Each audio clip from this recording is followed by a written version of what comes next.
काय येणार एवढ्या लांब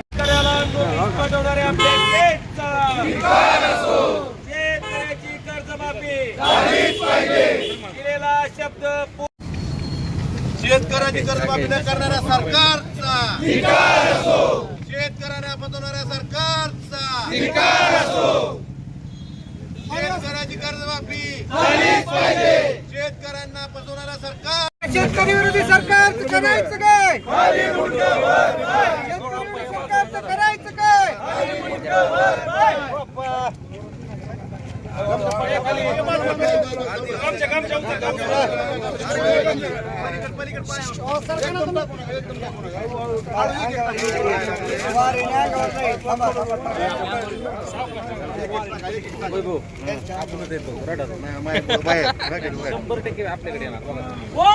तुम आगे बढ़ो, हम तुम्हारे साथ हैं। या शेतकरी विरोधी सरकारचं करायचं काय शेतकऱ्याला न्याय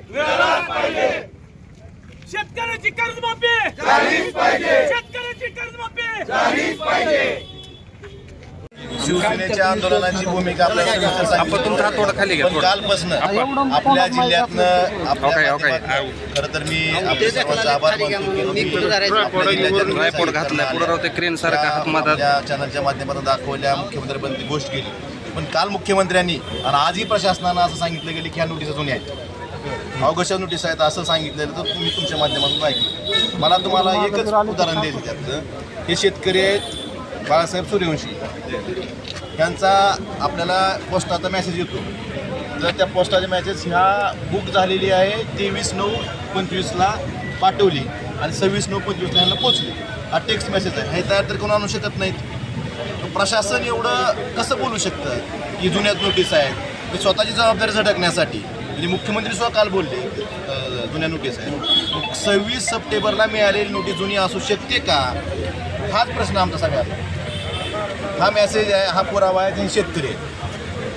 मग तुम्ही एवढं बोलून जर जुन्या नोटीस आहेत म्हणून जर हा वेळ मारून न्यायचा किंवा कुठेतरी शेतकऱ्यांच्या काम सरकारच्या आणि प्रशासनाच्या वतीने होत असेल तर दुर्दैव आहे। मुख्यमंत्री महोदयांना ज्यांनी चुकीची माहिती दिली त्यांचा मुख्यमंत्री महोदयांनी तपास घ्यावा आणि सप्टेंबरच्या 26 तारखेला शेतकऱ्यांना नोटीस, एक उदाहरण आहे, मिळत असताना जर मुख्यमंत्री म्हणत असेल जुन्या नोटीस आहेत, 26 सप्टेंबर जुनं झालं का?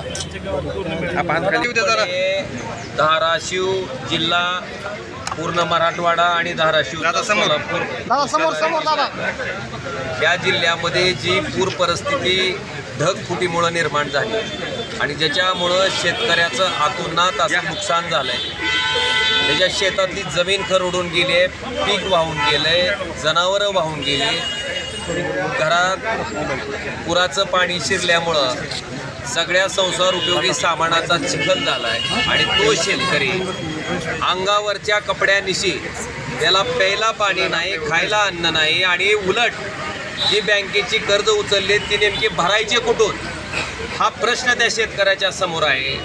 तोच शेतकरी त्या ठिकाणी लेकराच्या फीस भरता येत नाही, आपण स्वतःच्या लेकराची शिक्षण सुद्धा करू शकत नाही, ह्या उद्वेगातनं स्वतःचं जीवन संपवतोय। आणि ही परिस्थिती एका बाजूला असताना जर त्या ठिकाणी राष्ट्रीयकृत बँका, सहकारी बँका त्यांच्या कर्जाच्या पीक कर्जाच्या वसुलीसाठी जर अशा पद्धतीनं नोटिसा देत असतील तर हे शेतकऱ्याच्या जखमेवर मीठ चोळायचा प्रकार नाही का? म्हणून आम्ही या ठिकाणी ह्या सगळ्या नोटिसा एकत्रित करून या नोटिसाची होळी केली आहे। याच नोटिसाची एक प्रत ज्या सरकारनं शेतकऱ्याला निवडणुकीच्या पूर्वी आमचं सरकार सत्तेत बसल्या बसल्या तुमचा सातबारा आम्ही कोरा करू, कर्जमाफी करू ही घोषणा दिली होती आणि त्या घोषणेच्या नंतर त्यांचं सरकार महाराष्ट्राच्या विधिमंडळात न भूतो न भविष्यती इतक्या मोठ्या मताधिक्याचं सरकार त्या ठिकाणी शेतकऱ्यांनी त्यांच्या बोलण्यावर विश्वास ठेवून निवडून दिलं। ते सरकार सत्तेत बसल्याच्या नंतर सरकारची घोषणा होती योग्य वेळी योग्य पद्धतीनं आम्ही ती कर्जमाफी करू, ती कर्जमाफी या सरकारनं करावी आणि त्या सरकारला या विषयातलं गांभीर्य लक्षात यावं की बँका कशा छळवणूक त्या ठिकाणी शेतकऱ्याची करतायत. त्या भावनेतनं आम्ही आज हे आंदोलन केलं आहे. याची एक प्रतही आम्ही सन्माननीय मुख्यमंत्री महोदयांना त्या ठिकाणी पाठवणार आहेत आणि आपल्या माध्यमातून सरकारला आमचं कळकळीचं आणि नम्र निवेदन आहे की 2 ते 3 दिवसात ती मदत कशा स्वरूपाची असणार आहे याच्या बाबतीत घोषणा करणार आहेत. आमची एवढीच मागणी आहे, फक्त पक्ष म्हणून नव्हे, विरोधक म्हणून नव्हे, तर त्या शेतकऱ्याचं लेकरू म्हणून. कारण त्यांची परिस्थिती मागच्या 8 दिवसात आम्ही त्यांच्या घराभरात फिरून बघितलेली आहे. त्यांच्या पोटातली आग आम्ही त्या ठिकाणी बघितलेली आहे आणि त्याचा प्रतिनिधी म्हणून एक माणुसकीच्या नात्यानं त्याच्या पोटात पडलेली आग त्या सरकारपर्यंत पोहोचावी म्हणून आम्ही सरकारकडे कळकळीची इतकीच विनंती करतो की 50,000 रुपये हेक्टरी जर पंजाबसारखं राज्य देत आहे तर आपण सुद्धा तितकीच मदत शेतकऱ्यांना द्या. आणि जी घोषणा निवडणुकीच्या पूर्वी तुम्ही केली होती ती कर्जमाफी देण्याची योग्य वेळ आणि योग्य पद्धत हीच आहे, त्याचा सुद्धा संयोग साधा. आणि ह्या शेतकरी जगण्यासाठी धडपडतोय, त्याला उभा करण्यासाठी. जर तुमच्याकडे पैसे नसतील, पैशाचं नाटक करा असं आम्ही म्हणणार नाही.